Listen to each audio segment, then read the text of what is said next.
There's been a drop in the number of international students enrolling in universities here in the U.S. My colleague Caroline Chang and I talked to several international students here at Chapman University to get their views. Here's our report.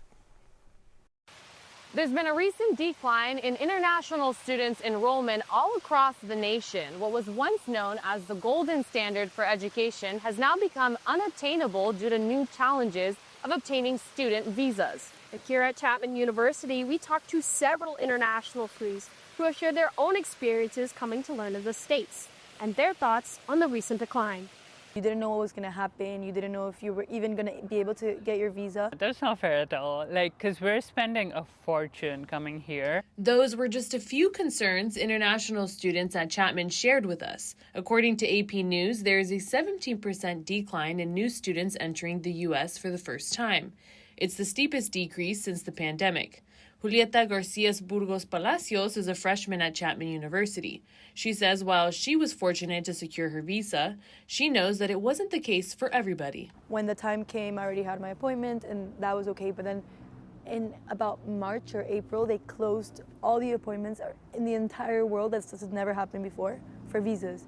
So if you hadn't had your appointment previously booked, there was nothing you could do because in every single country, you could not get an appointment. However, there are others that feel U.S. students should have a priority over international students, such as Turki Al-Hamdi from Saudi Arabia. That's not up to international students. I think it's up to the president of the country and of course the American people on if they want to do that, because in the end we're coming here as guests, and we should also respect the people here, respect the law.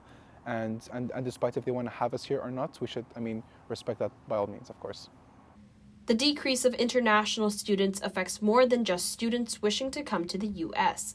It also takes a heavy toll on university budgets, since international students typically pay full tuition costs. There's so much money that goes into the country with international students, so I find it crazy that you're getting so much funding from them, but then you don't want them to come. It's a little juxtaposition, Despite the U.S.'s reputation of being the golden standard, other countries in Asia, the U.K., and even Canada have entered the playing field, with more students expressing interest to pursue higher education elsewhere.